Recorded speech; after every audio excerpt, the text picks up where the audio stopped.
crónico ocupacional o TACOT. La hipoacusia sensorio-neuronal es más frecuente de lo que nosotros pensamos. Y esto lo vamos a ver traducido no solo en nuestras labores, sino también por los altos ruidos o contaminación sonora que tenemos en la calle, incluso por la contaminación sónica que hay en nuestros hogares. Por eso es que es tan importante. Sin embargo, la noche de hoy lo vamos a reflejar desde el punto de vista del trabajo, de la manera ocupacional, porque es donde podemos llevar un poco más de control.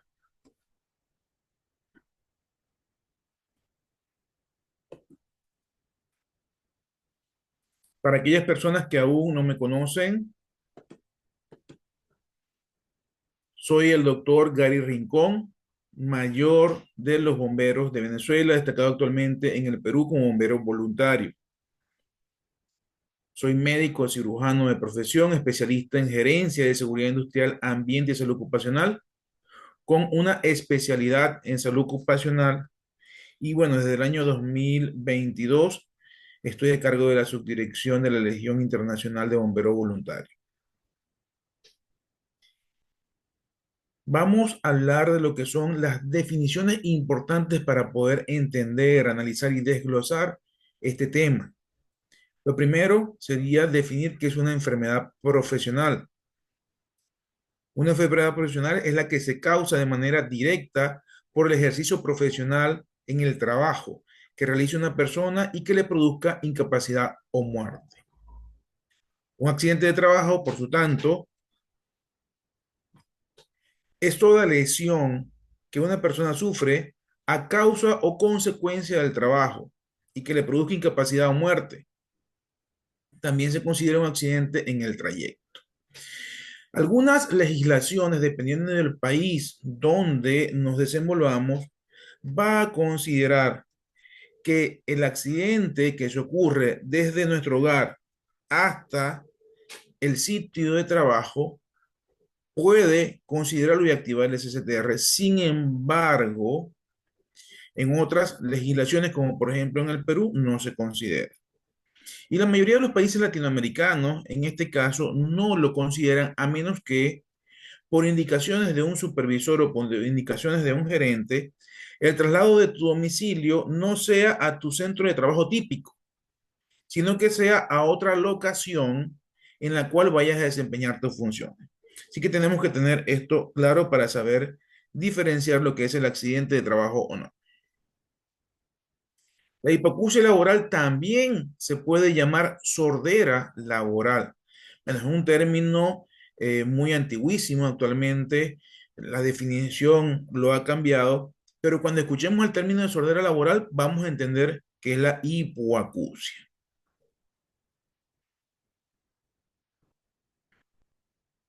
Dentro de las generalidades, vemos que la hipoacusia es una enfermedad profesional mucho más frecuente de lo que nosotros pensamos. En el cálculo de la pérdida de la capacidad o ganancia es mayor al 15% al ser evaluado por un médico legal.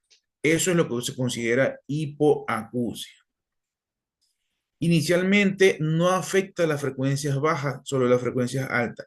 Y lo más importante es que esta enfermedad laboral se puede prevenir. Y no solo tenemos que entender que se puede prevenir, sino que tenemos que prevenir. Y más adelante les voy a explicar por qué.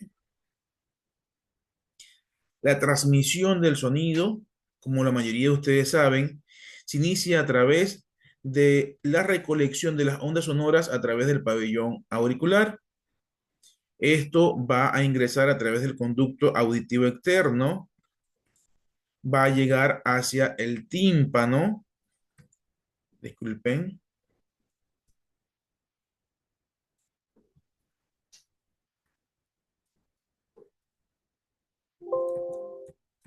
acá. Va a llegar a través del conducto auditivo externo hacia el tímpano Esto hace movilizar la cadena de huesecillos a través de pequeñas vibraciones y se va a transportar al oído interno a través del conducto coclear, el conducto de caracol, hacia el nervio auditivo. Así es como se transmiten las ondas sonoras. Dentro de las características de las ondas sonoras en el oído, en las características de la audición, se manifiestan los cambios de presión susceptibles al ser detectados por el ser humano. Por eso es que cuando vamos a cierta altitud o cuando nos movilizamos en un avión, hay mayor presión en el oído y podemos sentir un poco de sordera, opacidad, incluso hasta dolor. Es muy frecuente que esto suceda con los cambios de altura o cuando estamos sumergiéndonos en una piscina o en el mar. Cualquier oído susceptible a sonido de manera intensa puede causar fatiga. El claxon en la calle, un estallido, una sirena puede provocar molestia a nivel del oído.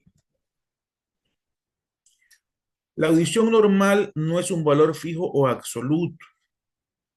Para usted, lo que puede ser escuchar un ruido normal de un pájaro, de una gallina, de un perro, a lo mejor para mí no lo es. No todos tenemos la misma sensibilidad y la misma resonancia a nivel del oído interno. Así que no es absoluto. La recepción auditiva de algunas personas es normal, pero esto tiene que ser también dependiendo de la situación en que se desenvuelve y las dificultades para la audición que pueda tener cualquier persona.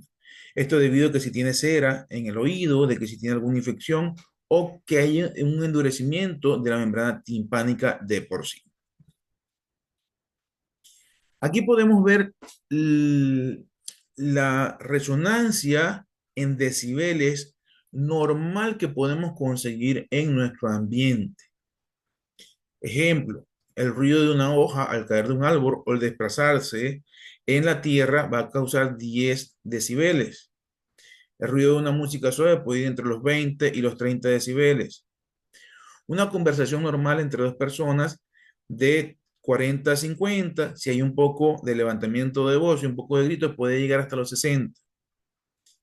Un auto particular, un poco de tráfico, digamos la aspiradora en la casa, puede llegar hasta los 80 decibeles. La licuadora, a algunas personas les molesta, pero está dentro de un rango normal, dentro de una zona normal no peligrosa. Todos los sonidos que estén hasta los 80 decibeles no van a causar molestia o no deberían causar molestia al escucha de una persona. Y por algo, dentro de la naturaleza, a excepción de las cascadas o a excepción de los volcanes, de una erupción volcánica, no existe ningún ruido que supere los 80 decibeles. Y esto lo puede comenzar a buscar usted en Google, en toda la literatura, incluso puede ir a la naturaleza a medir con un relinche de un caballo, el ladrido de un perro, el sonido de un oso. Todos estos sonidos en la naturaleza, sin contar una catarata o la erupción volcánica, nunca van a superar los 80 decibeles. Y por eso es que nuestro oído y el oído de muchos animales se ha adaptado durante miles de años a estos sonidos y por eso es que podemos percibirlos cuando no hay contaminación sonora. Ahora bien, un vehículo pesado, el desprendimiento caído de rocas, los rotores de un helicóptero, las turbinas de un avión van a causar sonidos mucho más elevados. Una motosierra, las motocicletas cuando les modifican los escapes, los tubos de escape, van a causar más de 80 decibeles. Y por supuesto, ruidos mucho más elevados como maquinarias industriales y jets de propulsión. Van a causar entre 130 y 140 decibeles que son perjudiciales para nuestros oídos. El ruido, la definición clásica de la OMS, de la Organización Mundial de la Salud, establece que es un sonido molesto no deseado. Un sonido molesto. Cuando hay un grito, cuando hay una explosión, Cuando hay ese sonido de las sirenas o de los claxons de los autobuses, que vamos mucho en la calle, y nos molesta, ahí consideramos ruido. Y no deseado, ¿por qué? Porque a lo mejor puede haber un sonido fuerte, pero nosotros quisimos elevar la música. Llegó hasta 80, hasta 85 y ahí lo mantenemos. Pero cuando ya nos aturde, no deseamos ese sonido, lo consideramos ruido. Dentro de la clasificación del ruido, de acuerdo a su duración, tenemos dos clasificaciones a nivel internacional. Una que nos dice que es de acuerdo al ruido continuo y al ruido por impacto. El ruido continuo, el ejemplo clásico, es un generador eléctrico, es una motobomba, es una sierra. Al ser encendida, comienza a generar un ruido constante, rítmico, por eso lo llamamos ruido continuo.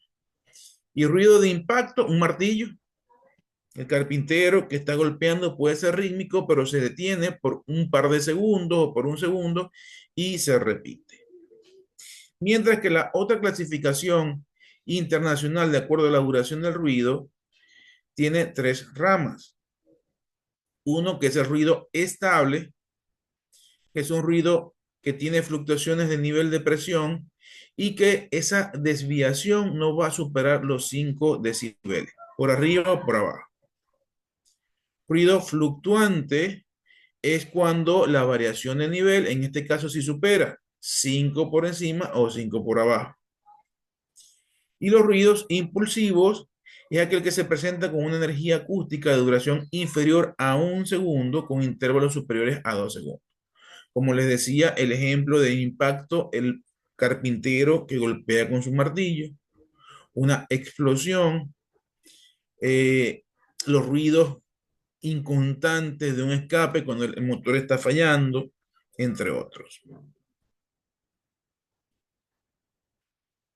Las causas más comunes de hipoacusia sensorio neuronal son las siguientes. Dentro del ámbito profesional, dentro del ámbito laboral, tenemos el ruido. Y vea que lo he puesto allí de color rojo porque es el principal causa. Algunos trastornos del conducto auditivo externo propios del uso de tapones, propio del uso de cerillas, el polvo, la acumulación, el smog. Y la ototoxicidad. Algunas personas que trabajan con químicos o medicamentos que pueden alterar el funcionamiento del oído interno. Mientras que en las causas no profesionales hay causas por enfermedad como la sífilis, la presbiacusia, sordera congénita, parálisis cloquear. Tenemos también sordera vascular que está siendo muy común en las últimas décadas. Y algunas alteraciones a nivel linfáticas o de problemas tumorales a nivel acústico. ¿Por qué les digo que la sordera vascular actualmente está, digamos, muy de moda o en mucha frecuencia? Porque cuando hay mala irrigación en el cerebro, y esto lo vemos en personas adultas jóvenes, llamemos personas de 40, de 50 años, que tienen problemas de oxigenación en el cerebro y bien, van al neurólogo y les dan una pastilla para la oxigenación, mejora los dolores de cabeza, mejora la migraña y mejora la audición. Pero esto hace 20 o 30 años solo lo veíamos en ancianos de 60, de 70, de 80 años. Y actualmente lo estamos viendo en pacientes de 45 y de 50. Mala oxigenación de la sangre en el cerebro va a provocar mala irrigación sanguínea en el oído y por ende la sordera vascular. Y se estarán preguntando, doctor, ¿y a qué se debe esto?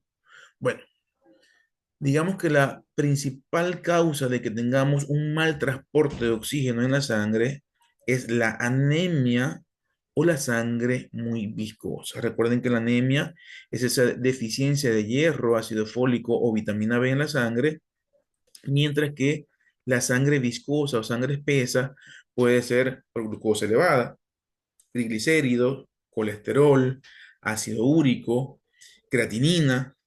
Todo esto va a tener una sangre espesa, ácida, lo cual va a provocar mala oxigenación a nivel cerebral y por ende mala oxigenación en el oído interno, en la parte coclear.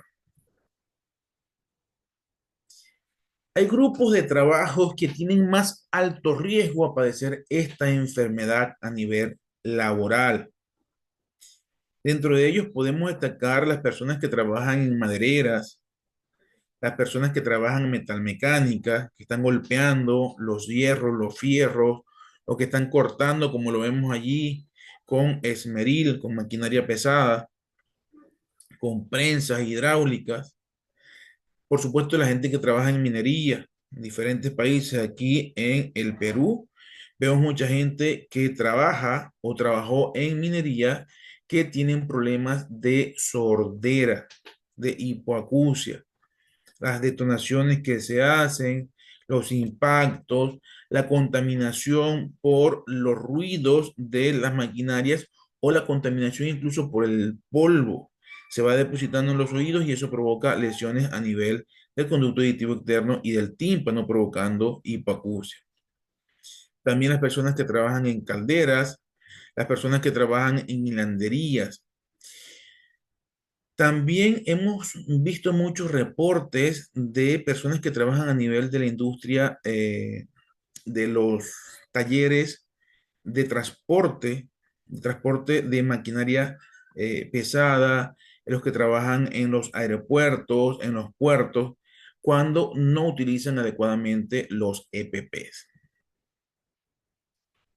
Vemos acá cuando una persona está expuesta a los ruidos, ese trabajador que está ejerciendo directamente el ruido, digámoslo de alguna manera, es el que tiene mayor riesgo. Mientras que otras personas que están en el entorno también van a ser personas de riesgo medio o moderado. Si vemos acá, dentro del círculo amarillo, está esa persona que tiene alto riesgo, pero el que está, perdón, el círculo verde, pero el que está en el círculo amarillo, que puede estar descansando, que puede estar incluso trabajando en oficina, en la parte administrativa, aquellas personas que fueron a almorzar o que están en un break, que están en reuniones, si están cerca de ese enfoque principal, tienen también el riesgo de padecer hipoacusia neurosensorial o hipoacusia laboral. Dentro de los efectos más importantes, vemos que los traumatismos acústicos crónicos, los traumatismos acústicos agudos, entiéndase dentro de los crónicos aquellos ruidos molestos que son repetitivos. Y los agudos, los que son de manera rápida, de manera introspectiva. Una explosión, un, una elevación rápida de la presión atmosférica, aquellas personas que trabajan en los aviones o que se desplazan simplemente de un lugar a otro en un avión. También efectos fisiológicos, como por ejemplo la hipertensión, van a causar fatiga, cefalea, taquicardia, trastornos gastrointestinales. Todo esto porque al tener problemas de la audición, recuerden que en el oído interno está ubicado el centro del equilibrio del cuerpo. En los conductos semicirculares, en el oído interno, recorre un líquido que al ajustarse nos da el equilibrio.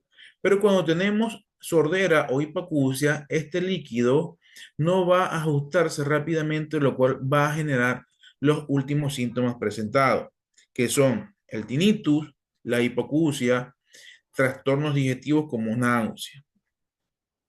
Esa fatiga auditiva va a disminuir gradualmente la capacidad de escucha. Dentro de los tipos de hipoacusia por lesiones más comunes tenemos la hipoacusia sensorio neuronal, que es la pérdida de la audición ocasionada por una lesión en el oído interno, o también puede ser en el nervio que conecta el oído con el cerebro. Endurecimiento del nervio auditivo, endurecimiento o falta de circulación de los líquidos en el oído interno, problemas a nivel de la cadena de huesecillos, el martillo, yunque y el estribo, en el cual no van a vibrar de manera adecuada. Estos también son de tipo sensorio neuronal.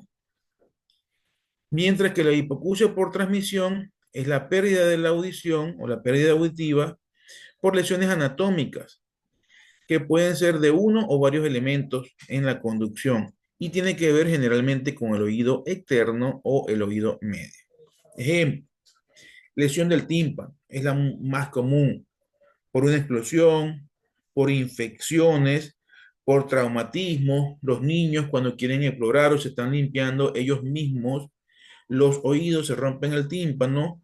Esto va a cicatrizar, por supuesto, va a generar una fibrosis en el sitio y no va a permitir que la vibración pueda transmitirse adecuadamente. Lesiones por picadura de insectos, generalmente abejas, cucarachas, garrapatas que pueden introducirse en el conducto auditivo interno, pueden provocar intoxicación de la área y esto también va a provocar endurecimiento. Así que hay que tener mucho cuidado con todos los traumatismos a nivel tanto del conducto auditivo externo como el oído medio. Cuando hablamos de hipoacusia mixta, es aquella que afecta los dos conjuntos, tanto el oído externo y el oído medio, como les acabo de mencionar, como las lesiones en el oído interno, que les mencioné al principio.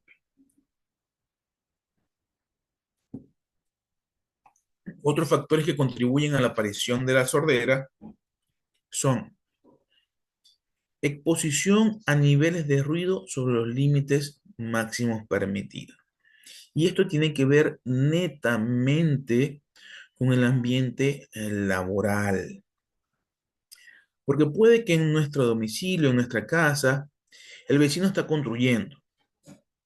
Están golpeando los albañiles, el carpintero, encendieron una mezcladora de concreto o hay un rotomartillo para romper una pared, pero es temporal, va a durar 1 o 2 días, una semana.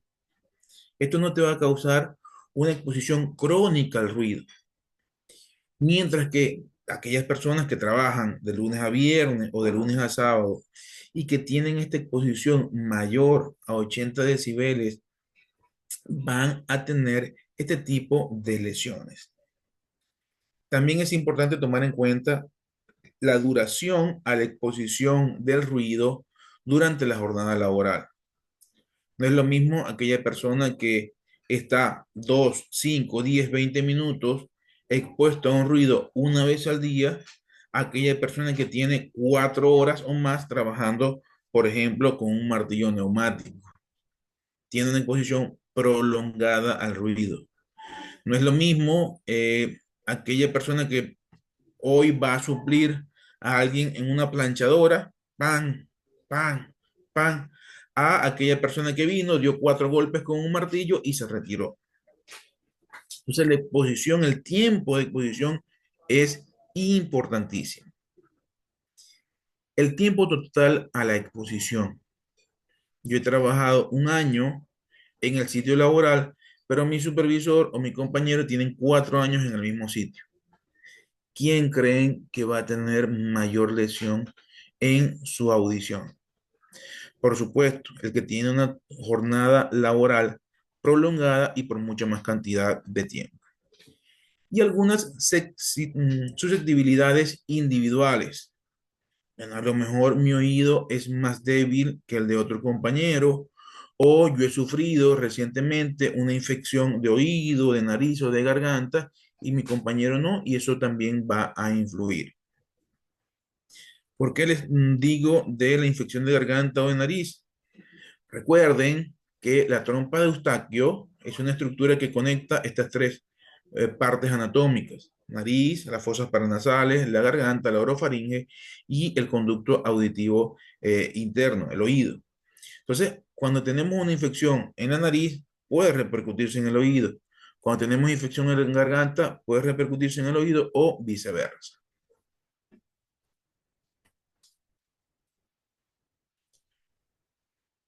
Aquí vemos cómo vamos a ver reflejado los niveles alterados en la evaluación de la audición. ¿Y cuáles son las características de la hipoacusia inducida por ruido? Principalmente la hipoacusia sensorio-neuronal. Recuerden que es aquella que afecta el oído interno.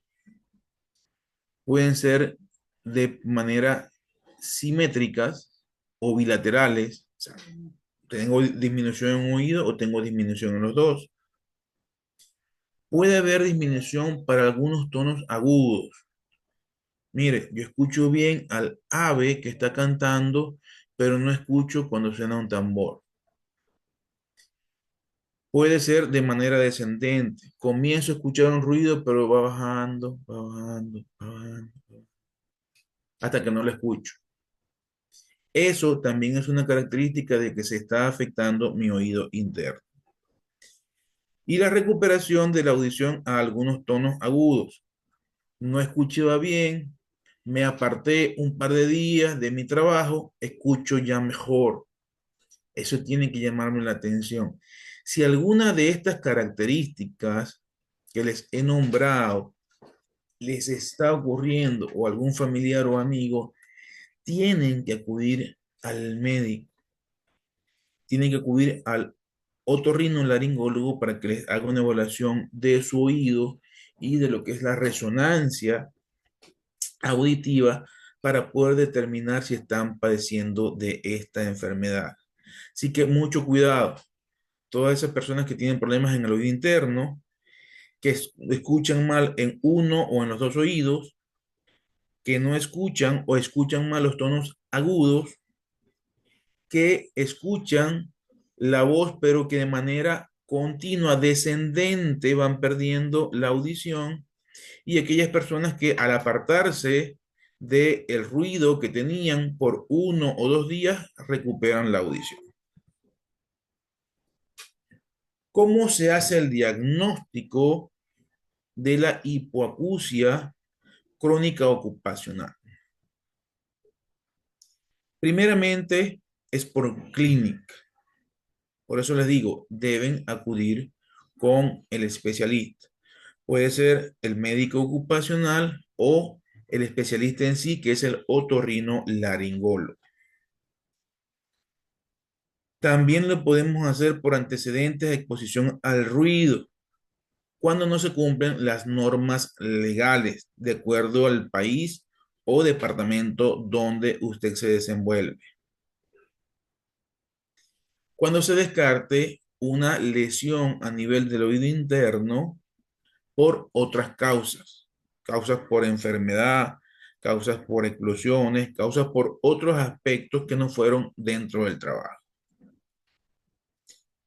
La historia ocupacional es importante al momento de diagnosticar la hipoacusia crónica ocupacional, ya que debe ser compatible con exposición al ruido por sobre las normas legales, mayor cantidad de decibeles y o mayor exposición al tiempo por jornada laboral y o una exposición prolongada por más de 4 años al mismo ruido.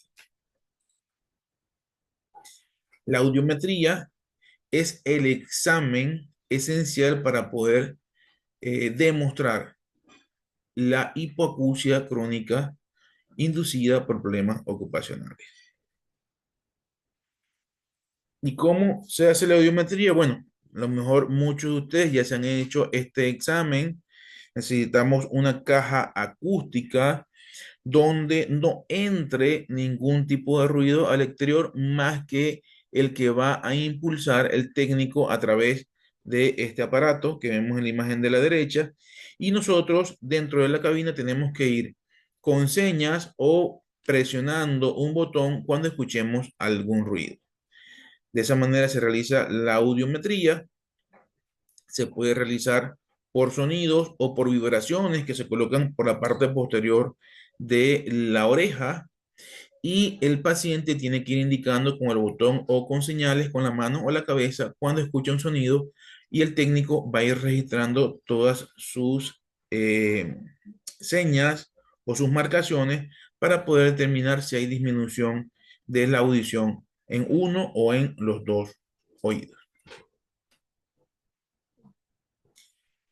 Dentro de los requisitos importantes para poder diagnosticar la hipoacusia inducida por ruidos en el ambiente laboral, tenemos unas restricciones importantes o requisitos para hacer una buena medición de la audiometría. Dentro de ellos, el reposo auditivo de 12 horas, tanto laboral como no laboral. No podemos enviar a un paciente que está en el trabajo donde hay exposición al ruido mayor a 80 decibeles, vaya de una vez a hacerse la audiometría. No, por supuesto va a salir alterada. Tiene que tener un reposo de 12 horas. O tampoco nosotros podemos engañarnos. Bueno, me dieron el descanso el día de ayer para que reposara mis oídos, pero me puse a martillar en la casa. No, tenemos que ser conscientes y tener un descanso auditivo de 12 horas. Cuando digo descanso auditivo, no quiere decir que no vamos a escuchar nada, no, sino que en esas 12 horas tratemos de no tener ninguna exposición a ruidos fuertes. No haber consumido alcohol ni medicamentos en las 24 horas previas al examen. Ojo, aquí hay una connotación. Sí, la norma dice o las recomendaciones dice que no podemos consumir medicamentos, pero hay medicamentos crónicos como por ejemplo los antihipertensivos, como por ejemplo los hipoglicemiantes, lo que son para la diabetes, los medicamentos para algunas patologías que no deben detenerse. Entonces, usted si toma algún medicamento recurrente, o sea, si toma un medicamento todos los días, va a consultar con su médico ocupacional. Doctor, yo tomo este medicamento. Ejemplo, algo muy común, losartán, o tomo metformina. Doctor, me han dicho o en los requisitos que me dieron, dice que no debo tomar en 24 horas.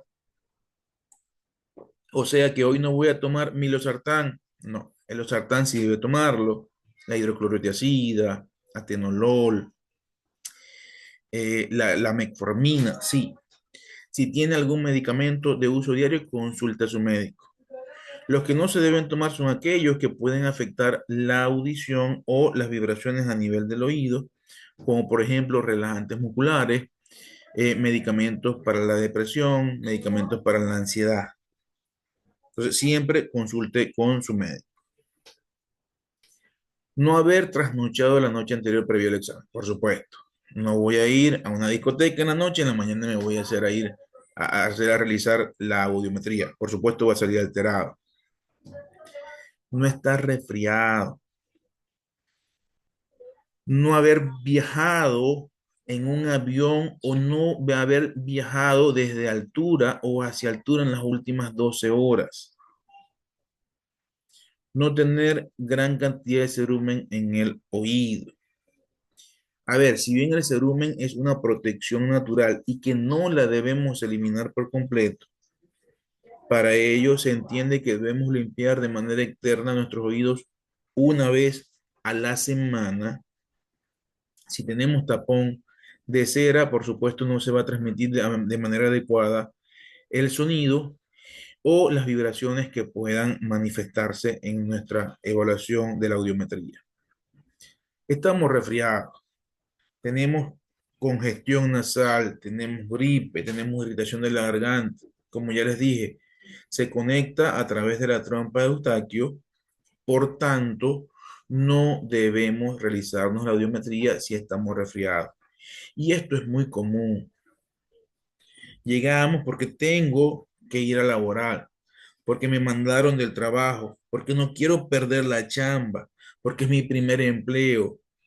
Si tengo congestión nasal, tengo que manifestárselo o al médico ocupacional o al técnico que me va a realizar el examen.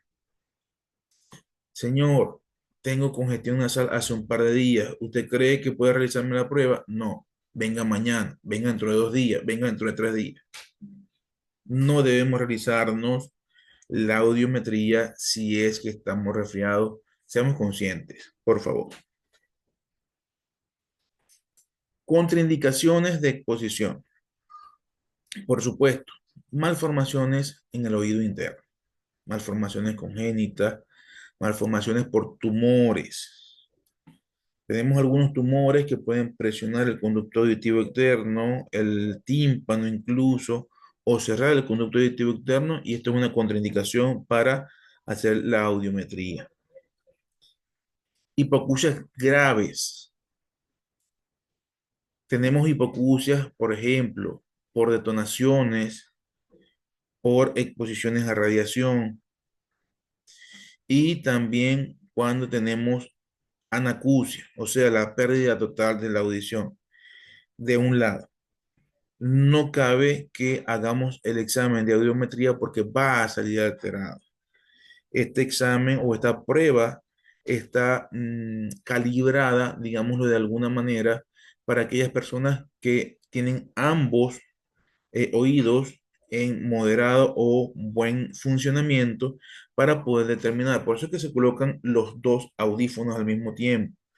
Y en parte del examen mandan a retirar uno para examinar un oído y luego se cambia el otro para examinar el otro oído. Si tenemos falta de audición en un oído, no podemos realizar la audiometría.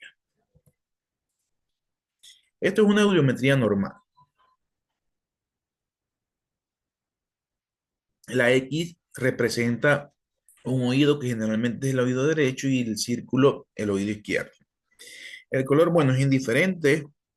Actualmente, como tenemos impresores con colores, esto lo puede ayudar a determinar un poco más, pero vemos que en este caso de la audiometría normal, la desviación no es mayor a 10 decibeles. El paciente comenzó a escuchar a los 10 decibeles, bajó un poco, se recuperó. En el otro caso está escuchando más o menos unos 18 decibeles, subió un poco, bajó un poco, pero está dentro del rango más o menos de 10 a 20 decibeles por encima o por debajo. Aquí tenemos otra audiometría normal, en la cual vemos que ambos oídos, mientras se hizo la prueba, tuvo un ligero ascenso, o sea que escuchó decibeles hasta los 10 ruidos, después bajó un poco y volvió a subir. Esto es normal siempre y cuando no pase de 20 en la desvariación, sea por abajo o sea por encima. Ya vamos a ver más adelante otros ejemplos.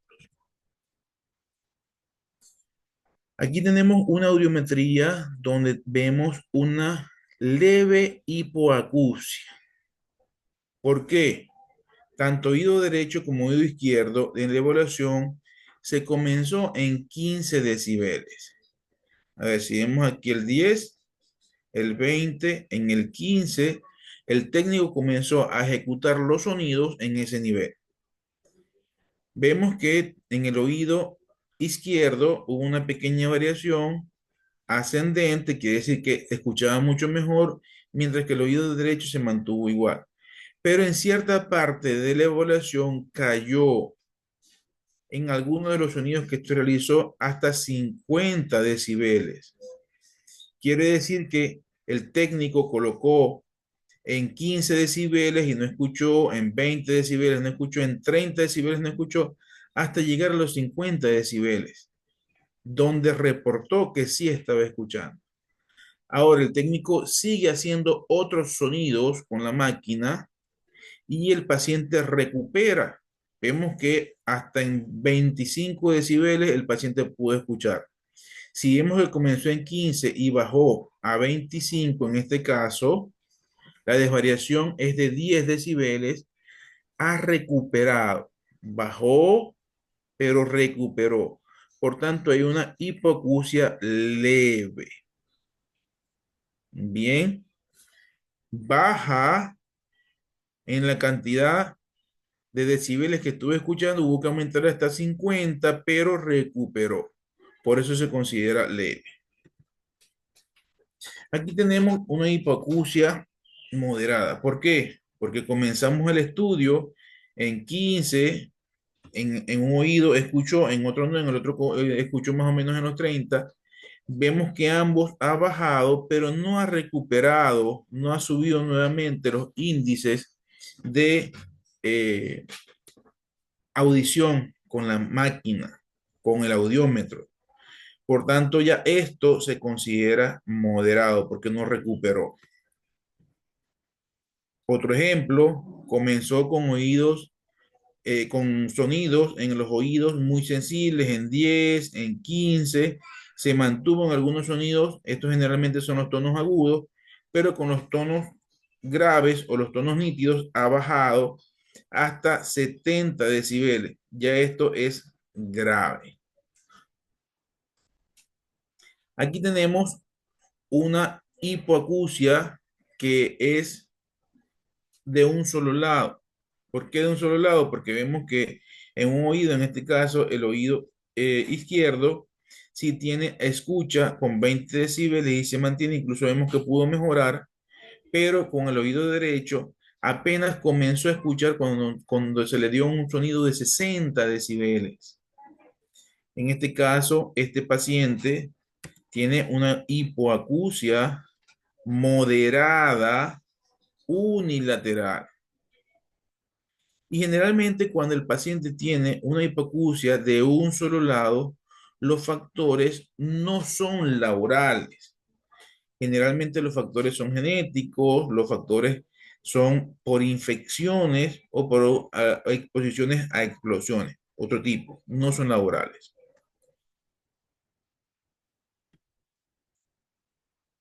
Aquí vemos otro ejemplo en el cual vemos que hay una disminución hasta 70 decibeles, pero recupera hasta unos 50 o hasta unos 40. Si bien hay una hipoacusia moderada, al recuperar la audición con otro tipo de decibeles en la máquina, lo más probable es que esta hipoacusia sea no laboral, porque las hipoacusias laborales se mantienen como en el siguiente caso.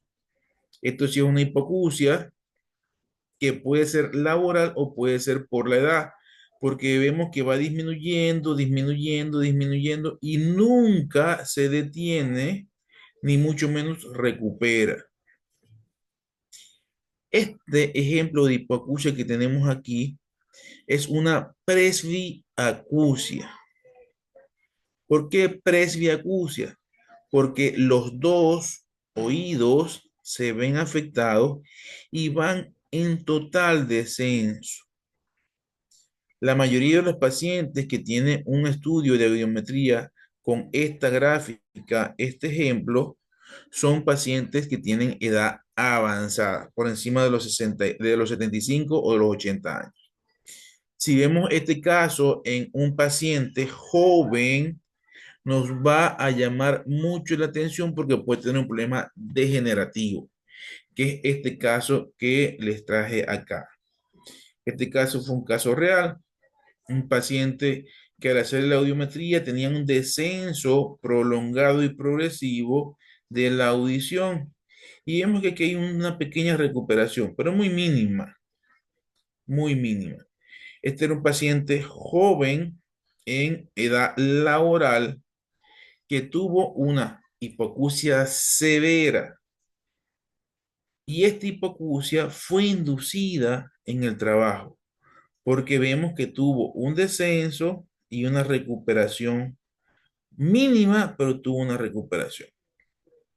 Este paciente es un paciente con incapacidad porque tiene una hipoacusia moderada. Al necesitar escuchar los ruidos a más de 80 decibeles, es hipoacusia grave, perdón. Esto es una hipoacusia grave. Esto provoca incapacidad laboral.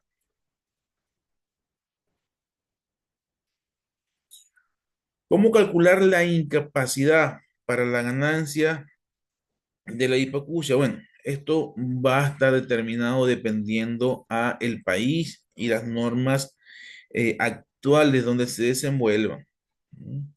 Sin embargo, la hipoacusia, que produce una incapacidad entre un 15 a un 65%, es considerado incapacidad. Esto de manera general, hablando en todo lo que es Latinoamérica, incluso en los Estados Unidos. Los estándares europeos consideran desde 15 hasta 45. Ya ellos dan incapacidad con 45%. No hace falta que lo tengan 65 como la mayoría de los países de Latinoamérica.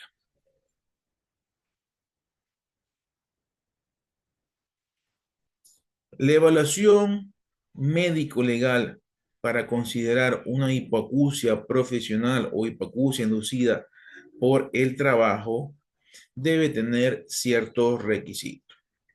Y el primero es el diagnóstico. El diagnóstico que va a estar dado por ese trastorno auditivo crónico ocupacional. Debe eh, ajustarse mucho al cargo que desempeña, a las funciones que desempeña esa persona. Si no, no podemos de antemano considerarlo ocupacional o profesional.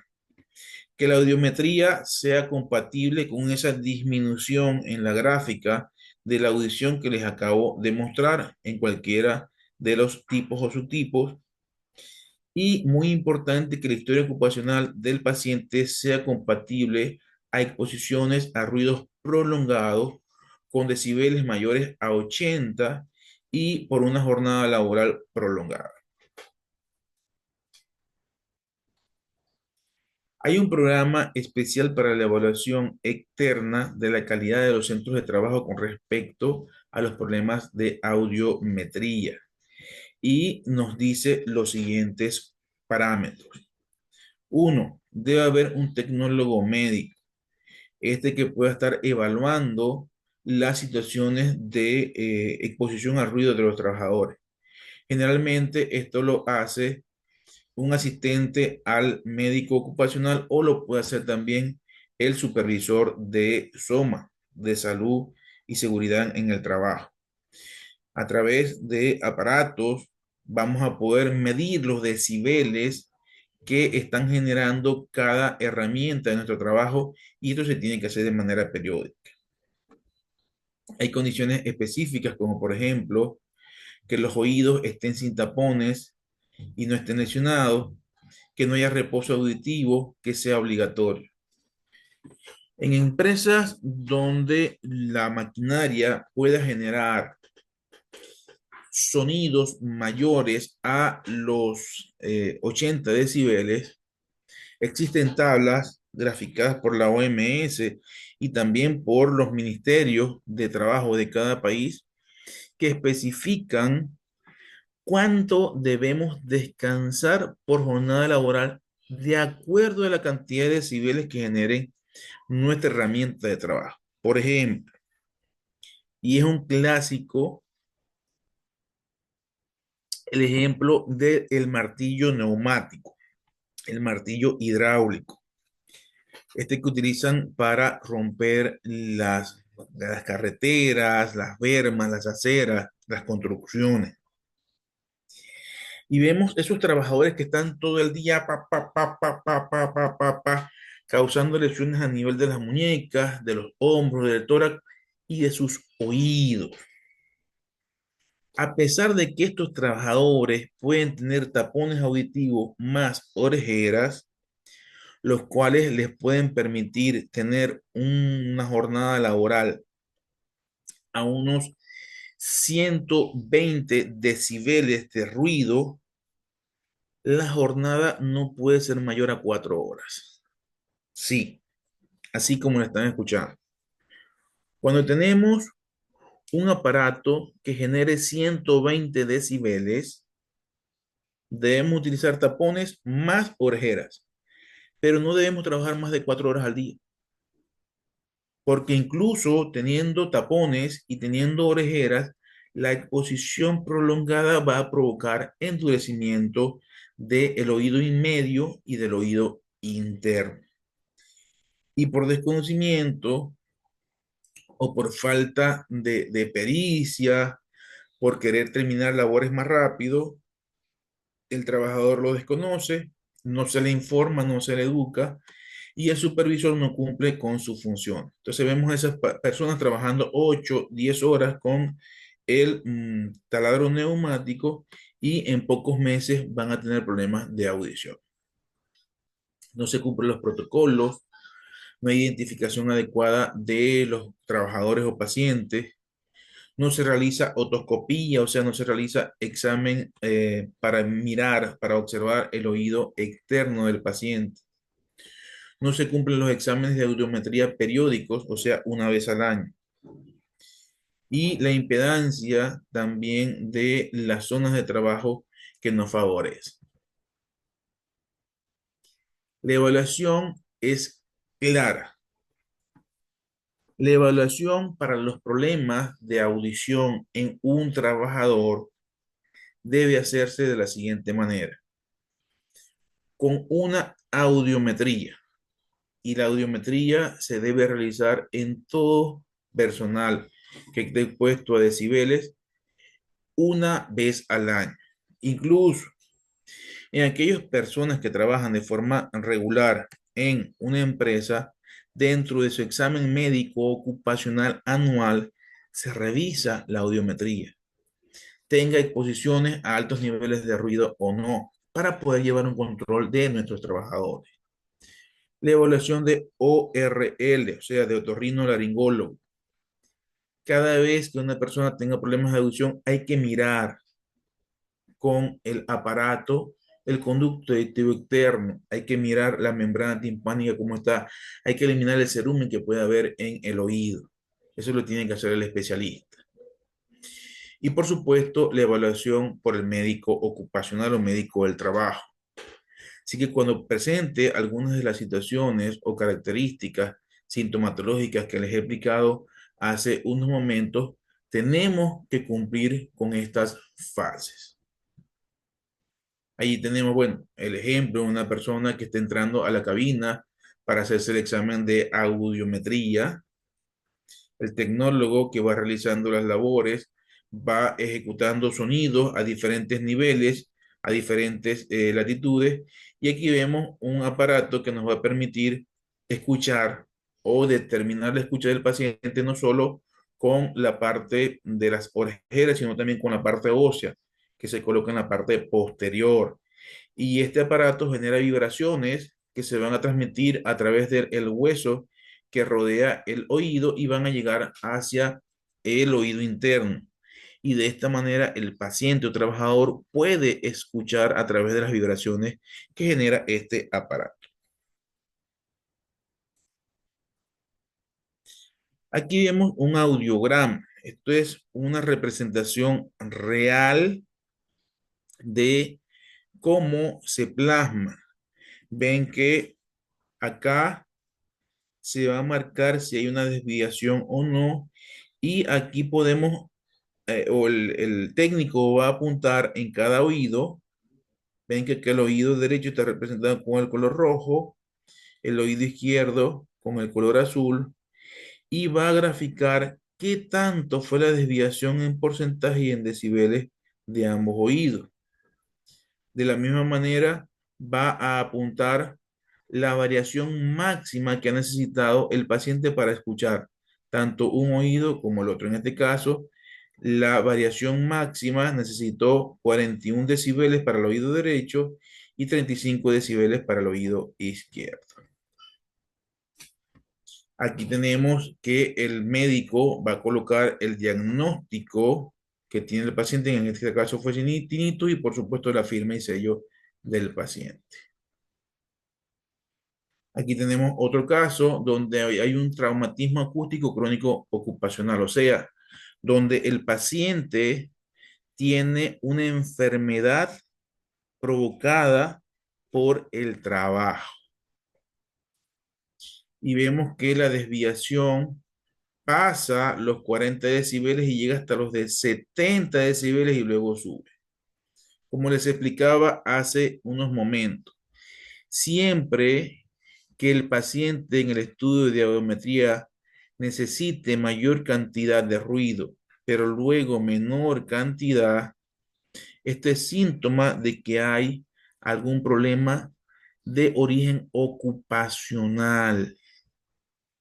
Porque si fuera de origen doméstico o de origen domiciliario, no aumentara en este caso, no escuchara con menos decibeles, sino que siguiera de manera progresiva la curva descendiendo en la gráfica. Aquí tenemos otro ejemplo donde hay una hipoacusia mixta. Recuerden que la hipoacusia mixta es donde hay afectación tanto de la parte externa como de la parte interna.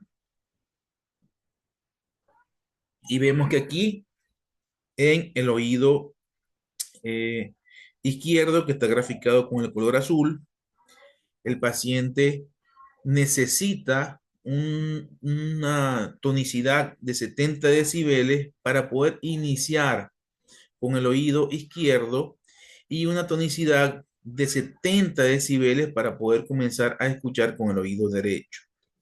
Y aquí al tener esta diferencia entre los dos oídos, sabemos que hay uno que está mucho más dañado, mucho más grave que el otro. En este caso, el oído derecho que está representado con color rojo.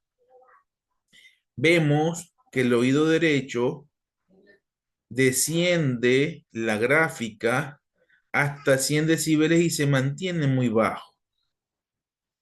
Este oído muy probablemente tiene una afectación de origen no laboral, mientras que el oído izquierdo, que está representado en esta gráfica con el color azul, desciende, pero luego recupera y sube un poco. El oído izquierdo, en este caso, muy probablemente tiene una afectación de origen laboral, por eso decimos que es mixto. Un oído fue por orígenes no laborales y un oído por orígenes laborales. Pseudo hipoacusia. Cuando decimos pseudo, quiere decir que el paciente pudiera estar mintiendo. Ahora, muchas veces esto no es, digamos, de manera predeterminada. Hay pacientes que por su propia sordera no van a saber determinar a ciencia cierta los problemas que están presentando en sus oídos. En este caso, vemos que la gráfica inicia de manera baja siempre. O sea que ya hay una lesión anterior, una lesión crónica en el paciente.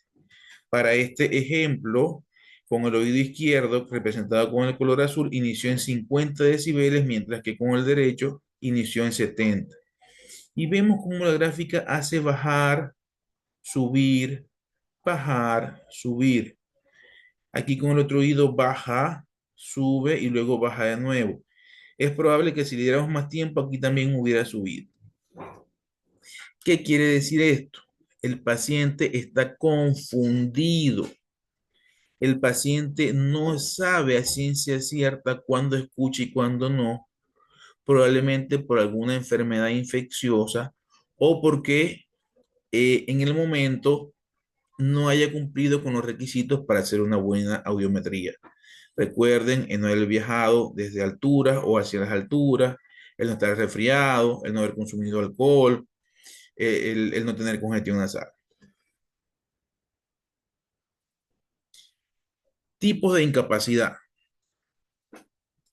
Por las lesiones a nivel de el nervio de la audición o por la cóclea, por los conductos semicirculares o incluso por lesiones a nivel del conducto auditivo externo o el conducto o el oído medio, entiéndase tímpano y la cadena de huesecillos, podemos tener varios tipos de incapacidades. En este caso, la incapacidad temporal que indudablemente genera un subsidio y la incapacidad permanente que puede generar una pensión de 40% o mayor o una indemnización menor al 40%. Esto es de manera general. Recordemos que tenemos en este momento personas en sala de diferentes países, tenemos que verificarlo de acuerdo a el estatuto de régimen laboral de su departamento o su nación. Pero de acuerdo a la OMS y a lo que es la ley del trabajo, generalmente se dejan llevar por estos patrones. Dentro de la pensión por incapacidad permanente, puede ser una incapacidad parcial que va a generar entre un 40 y 70% o una incapacidad total que puede generar de un 70% a un 100% de su pensión. O la gran invalidez que le va a provocar, a generar, por supuesto, el 100% del sueldo de vengado. La incapacidad da una ganancia máxima por hipoacusia sensorio-neuronal mayor al 65%. El tratamiento. Muchos preguntan y al inicio les decía que podemos prevenir la hipoacusia, pero no solo eso, sino que debemos evitarla. ¿Por qué debemos evitarla? Porque simplemente la hipoacusia inducida por ruido no tiene tratamiento. Doctor, ¿cómo me va a decir eso? Es la realidad. La hipoacusia inducida por ruido no tiene tratamiento. Bueno, actualmente hay algunas intervenciones quirúrgicas para cambiar el tímpano, para mejorar las vibraciones de los conductos semicirculares, para mejorar la irrigación sanguínea en la cróclea, en el oído interno, pero son intervenciones quirúrgicas muy delicadas, muy costosas y que en la mayoría de los casos la respuesta no es satisfactoria. No es que yo le voy a dar a usted una pastilla o le voy a poner a hacer unos ejercicios o le voy a colocar un aparatito para unas vibraciones y esto se va a sanar. No, no tiene tratamiento. Por lo tanto, y disculpen que haga tanto énfasis, pero lo que quiero es crear conciencia en cada uno de ustedes y que no solo esto, sino que ustedes lo transmitan a sus familiares y amigos. Un abuelo que me llegó a la consulta hace unos meses me decía, doctor, es que me han dicho que tengo que utilizar audífonos para toda la vida y yo no quiero ponerme eso. Digamos que es un tratamiento paliativo. Sí, los audífonos medicados, los audífonos especiales, van a ayudar a aumentar el sonido dentro de nuestro oído medio y van a mejorar las vibraciones del oído medio y el oído interno. Pero esto no va a sanar. Usted se quite el audífono o usted lo apaga y queda otra vez con hipoacusia. Así que entendamos claro y eduquemos, enseñemos a las demás personas que la hipoacusia inducida por ruido en el ámbito laboral no tiene cura, solo tratamientos paliativos. Por ende, la prevención es la clave, o sea, el aislamiento a ruidos fuertes, con tapones, con orejeras, o simplemente tratarnos de distanciar de donde están los ruidos molestosos, los sonidos molestosos, la protección con los EPPs. Y no solo esto, sino también la modificación de algunas herramientas para poder disminuir estos decibeles generados por la vibración. Dentro del programa de vigilancia epidemiológica es importante la vigilancia ambiental, que es aquella que va a estar evaluando recurrentemente las herramientas de trabajo o los equipos con los que elaboramos, y también la vigilancia de salud, que en este caso sería a través del EMO, a través de la evaluación médico ocupacional que se debe hacer una vez al año. Existen algunos protocolos de exposición al ruido en el ambiente ocupacional, conocido internacionalmente como PREXOR. Digamos que el objetivo de esto es aplicar a todos los trabajadores expuestos a ruidos ocupacionales, los que por su actividad pueden desarrollar una hipoacusia sensorial laboral por su exposición. Dentro de las estadísticas que se toman en cuenta para poder evaluar y poder diagnosticar esta enfermedad, la hipoacusia laboral, consideramos como importante los motivos de consulta en el ámbito laboral. No todas las empresas van a tener las mismas consultas con su médico ocupacional. Si vemos o si determinamos que la estadística por disminución en la audición, por dolor de oído, por dolores de cabeza, viene aumentando en los trabajadores, es importante tomar en cuenta este aspecto. La OMS dice que de cada 100 casos de hipoacusia reportados a nivel mundial, 16 son por problemas de ámbito laboral. Alrededor de 415,000 personas al año pierden la audición por problemas de hipoacusia laboral. Según la Organización Panamericana de la Salud, en lo que es Latinoamérica, la prevalencia está alrededor de 17%, un poco más que la mundial. 17 de cada 100 personas son por problemas de decibeles mayores al 80% en jornadas laborales de más de 8 horas al día por 5 días a la semana. El principal diagnóstico que otorga la incapacidad permanente para trabajadores en el ámbito del rubro donde se desempeñan estos ruidos va con respecto a indemnización y a pensiones. Por lo tanto, el supervisor, el dueño, el gerente debería estar pendiente de estas lesiones porque le va a causar a la larga unos pasivos laborales bastante altos. También dentro de los objetivos importantes de este programa es contribuir a la disminución de la incidencia y prevalencia de la hipoacusia laboral y establecer criterios comunes sobre los conceptos de exposición, bien sea para el seguimiento de estas personas que tienen problemas de audición en el trabajo y también a plazos de acciones preventivas, por lo cual vamos a disminuir que otros trabajadores puedan sufrir de esto a el futuro. Este protocolo debe estar implementado a los trabajadores que están expuestos a ruidos dentro de su espacio de trabajo. Todas las empresas deben contar con un programa de vigilancia para la exposición laboral al ruido. Deben tener los objetivos a llevar a cabo durante el año. También debe haber funciones y responsables específicos, bien sea la gerencia, la supervisión, los técnicos de operaciones o algunos contratistas o subcontratistas para poder vigilar esta disminución de la audición en los trabajadores.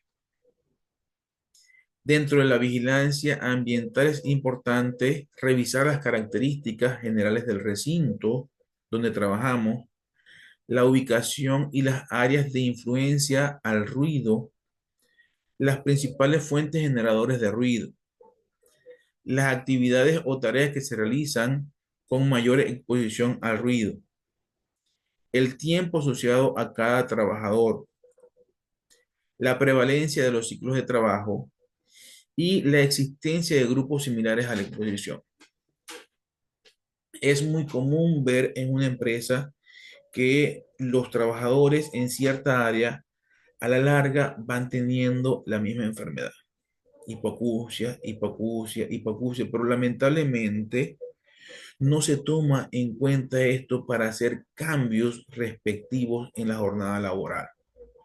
Ustedes que están aprendiendo el día de hoy esto deben estar atentos para evitar que pueda sucederle a ustedes o a alguno de sus compañeros o familiares.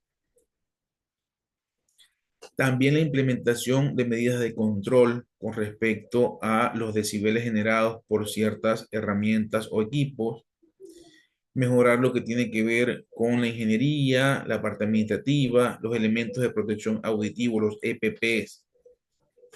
Debe haber trabajadores en vigilancia de salud. En este caso, deberían ser los que están apoyando al equipo de SOMA. Los trabajadores deben estar vigilantes sobre las tareas y puestos de trabajo, sobre la dosis de ruido que están recibiendo, sobre las evaluaciones periódicas auditivas en base a la audiometría, el seguimiento, la confirmación de posibles lesiones o los egresos, los dados de alta de pacientes que han mejorado y determinados a través de la audiometría. Capacitaciones anuales. Nosotros brindamos en el área de salud ocupacional la capacitación de hipoacusia laboral, pero esto no debe ser una vez y ya. Debe hacerse recurrentemente, uno, por los trabajadores de recambio, los trabajadores nuevos, pero dos, y más importante, para recordarle a aquellos trabajadores que se mantienen en la empresa por más de un año que sigue existiendo esta enfermedad y que puede ser prevalente en ellos. En esas capacitaciones hay que explicar los aspectos y las normativas generales a los agentes de ruido, cómo poder determinar el control y la eficiencia, los efectos en la salud que podría determinar y por supuesto hacer las revisiones anuales del programa de salud. Aquí tenemos una gráfica que nos indica cómo podemos generar un sistema de gestión de vigilancia en los trabajadores para la hipoacusia inducida por ruidos en el ambiente laboral. De inicio vamos a recibir unas recomendaciones, en este caso a través de la charla, la inducción, el diagnóstico de esa persona cuando va a ingresar a la jornada laboral o al cargo que se está desempeñando. Todas las empresas deben hacer estas evaluaciones previas para poder determinar si hay alguna alteración en el proceso auditivo del paciente o no y cómo generar la prevención en el caso. También debemos ubicar a los colaboradores o trabajadores en sitios donde no se supere los 80 decibeles de ruido. Adelantando en este esquema, si se confirma que todos los trabajadores en los puestos tienen su audición óptima, siempre verificar si la exposición al ruido es menor a 80 decibeles o no. Si no, hay que implementar el sistema de gestión de vigilancia. Si sí, continuamos con la verificación anual y a los 3 años. Si hay alguna deficiencia, pasamos al paso 1. Si no, continuamos. Si se mantienen los estándares por debajo de los 80 decibeles, quiere decir que sí hemos cumplido con las labores, igual regresamos al paso 1. Si no, tenemos que pasar al paso número 2, que es la implementación del sistema de gestión de vigilancia.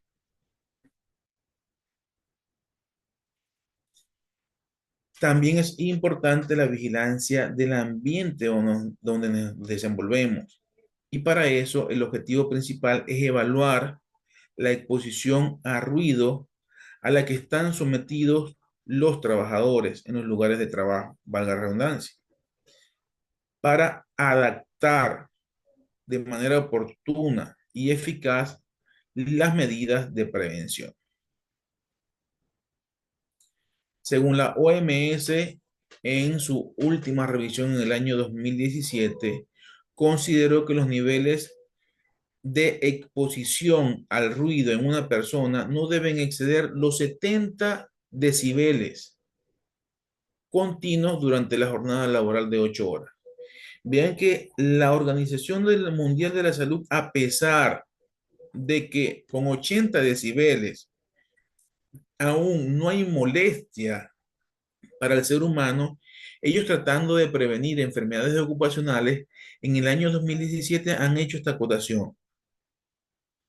No importa que una maquinaria pueda tener un límite de 80 decibeles, está apto para el funcionamiento, pero recomiendan que la exposición a una jornada laboral continua de 8 horas no supere los 70 decibeles.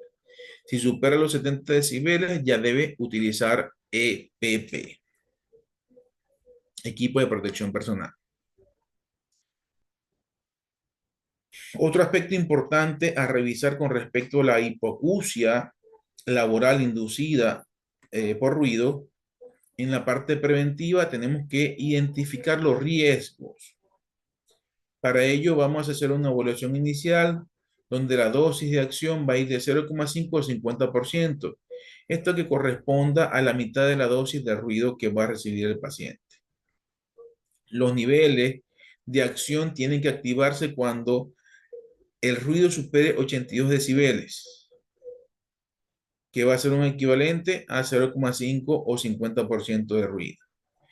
Y los ruidos por impulso cuando superen los 135 decibeles. Si los resultados a la exposición del ruido son iguales o mayores a los plasmados, vamos a determinar que es un punto crítico. Por lo tanto, hay que tomar medidas de control de ruido para ejecutar las normas de vigilancia ocupacional o vigilancia en salud.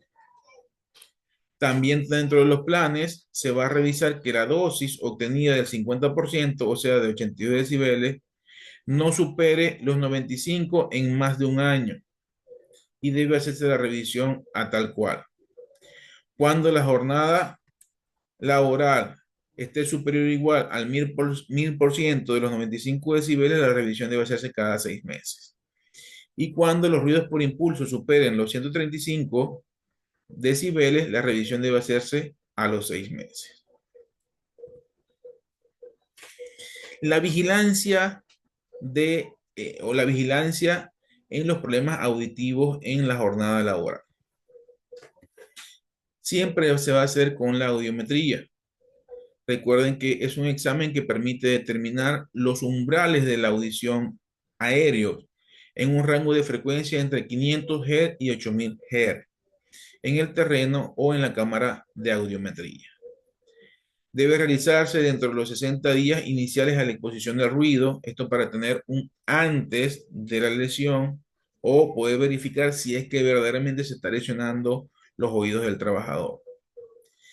Y al derivar la audiometría para la confirmación, la incapacidad va a comenzar cuando la afectación sea mayor a un 15%. Todo esto debe reflejarse en la curva que muestra la audiometría para determinar la hipoacusia. Y no solo eso, sino que se debe completar la ficha epidemiológica y la historia del paciente a nivel de la parte ocupacional. También cuando el examen que permite evaluar de forma periódica los umbrales de audiometría entre 500 y 8000 Hz, como les había dicho, hay que hacerlo una vez al año.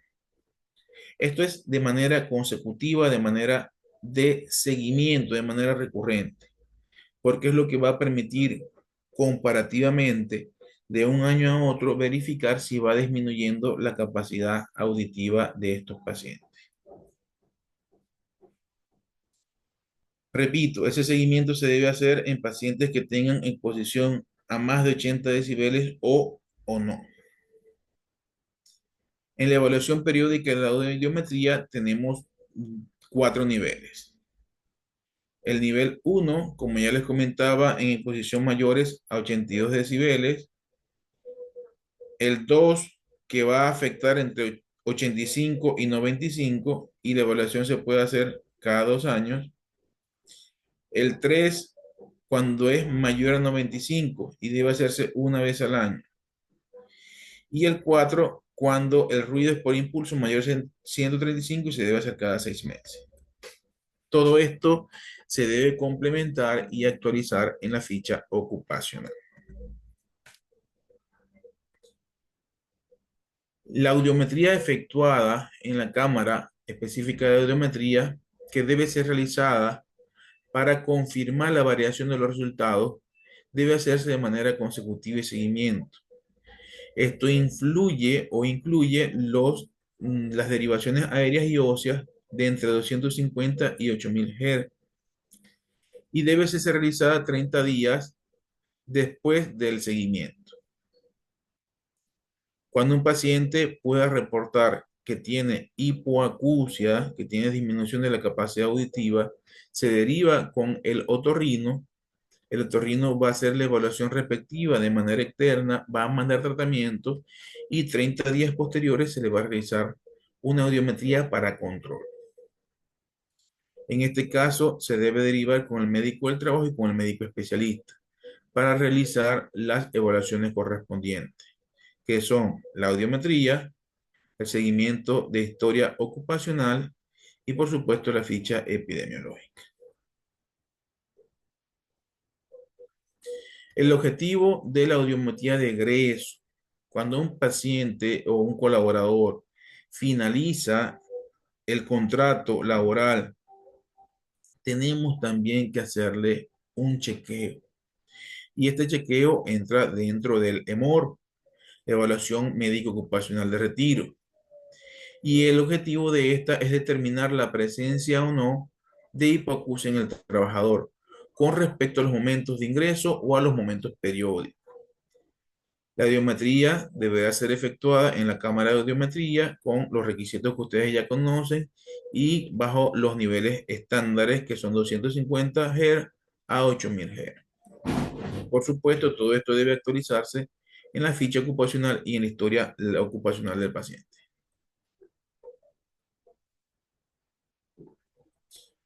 Otros aspectos importantes con respecto a la exposición al ruido en los lugares de trabajo y que nos van a servir para prevenir la hipoacusia laboral inducida por ruido es uno, la reducción de los niveles de ruido producidos por fuente, entiéndase herramientas o maquinaria. La reducción de los niveles de ruido transmitidos a través del aire. La reducción del tiempo de la exposición y el uso de los equipos de protección personal. ¿Cuáles son los equipos de protección personal? Pues todos los conocemos. Para prevenir la hipoacusia son los tapones auditivos y las orejeras. Existen varios tipos de tapones auditivos, diferentes marcas en el mercado y diferentes orejeras, pero debemos utilizar. Si los ruidos no superan los 95 decibeles, solo con tapones va a ser suficiente. Pero en aquellos ruidos donde superen los 95 decibeles, en la exposición laboral tendremos que utilizar tapones más orejeras. Recuerden, queridos amigos, que la prevención es la clave. Como ya les decía, no hay tratamiento de cura para la hipoacusia neurosensorial inducida por ruidos en el trabajo. La prevención siempre va a estar por delante. ¿Y cómo hacemos la prevención? Muy fácilmente. Primero es la educación. Charlas de inducción al personal y las charlas de capacitación anuales. Siempre pendiente de esto que todo el personal recibe. Dos, la señalización. Es que todos saben que en esa área hay mucho ruido. Tenemos que tener señalizado. Debe haber señalizaciones que indiquen que debe utilizar equipos de protección auditiva. Tres, el uso o la dotación y uso de equipos de protección personal. Como les decía, son los tapones más las orejeras. Ahora, esto en muchas ocasiones no es suficiente. Recordemos que el ser humano es terco por naturaleza. Para algunas personas será suficiente que se le capacite, porque así no haya señalización, van a utilizar sus EVP. Para otras personas van a tener sus EVP, pero si no ven la señalización no lo van a utilizar. Importante que los EVP también estén en buen estado, estén limpios, estén secos para evitar contaminación e infecciones en nuestros oídos. Pero además a esto, siempre les recuerdo de que debe haber supervisión. Si no existe la supervisión por parte del área de salud ocupacional, el ingeniero, los asistentes de SOMA o incluso el jefe de área, el jefe de zona, muchos de los trabajadores no van a cumplir con el uso adecuado de los EVP. Así que siempre tiene que haber la supervisión, además de haber impartido de la charla, de colocado los avisos y de entregado los EVP.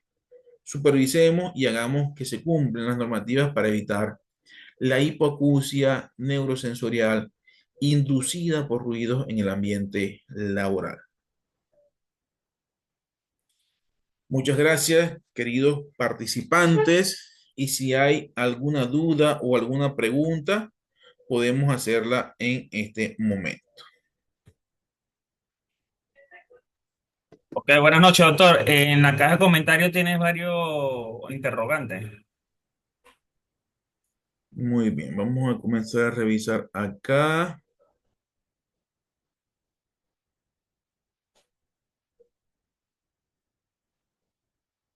A ver, decía que un trabajador puede permanecer las horas de trabajo que se realizan las actividades en un ambiente de ruido 85 decibeles sin el equipo de protección. No.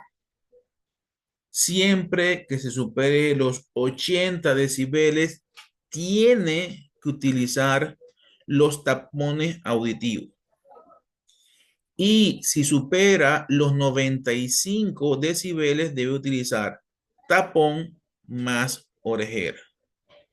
Así que todo ambiente laboral que supere los 80 decibeles tiene que tener el EPP, los tapones y las orejeras durante la jornada laboral. Nunca se debe exceder las 8 horas. No, es que tengo protección, tengo tapones, tengo orejeras y solo son 85 decibeles, así sean 82. La norma nos dice que nunca se deben exceder las 8 horas de trabajo. El amigo Paul Mendoza que estaba preguntando por allí. También la señorita Lisette.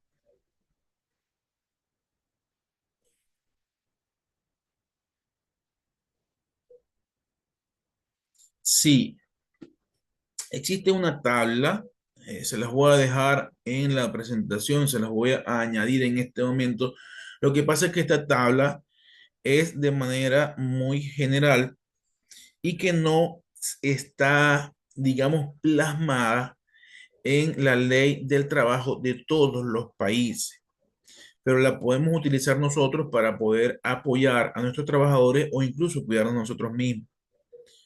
El ejemplo clásico, como les decía hace rato, es el martillo neumático, que genera 120 decibeles de ruido exactamente, de fábrica, genera 120 decibeles. Y por más que nosotros tengamos tapón más orejera, en este caso que tiene 120 decibeles, no podemos tener una exposición mayor a 4 horas. En este caso, los trabajadores que cumplen una jornada de 8 horas laborales van a trabajar 4 horas con el martillo neumático, de allí tienen que relevarse con uno de sus compañeros y debe ser desplazado a una zona donde no existan esos 120 decibeles de ruido para poder seguir con la jornada laboral. Si revisamos los estándares internacionales de países desarrollados, digamos Europa, digamos Estados Unidos, estos trabajadores que tienen este tipo de situaciones solo laboran 4 horas al día. Incluso les cancelan la jornada completa para evitar la hipoacusia inducida por ruido. Pero bueno, en nuestros países, como sabemos que no nos van a pagar la jornada completa si no la cumplimos, lo que establece la norma es que se mueva a un sitio después de las 4 horas donde no haya esa generación de ruidos continuos. Sigo revisando la caja de comentarios.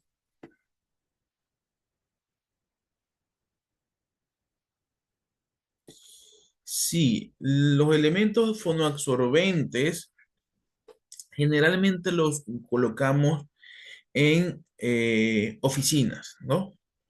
Digamos, tenemos un taller metalmecánico, pero al costado están las oficinas administrativas. Ahí se pueden colocar paneles o buffer para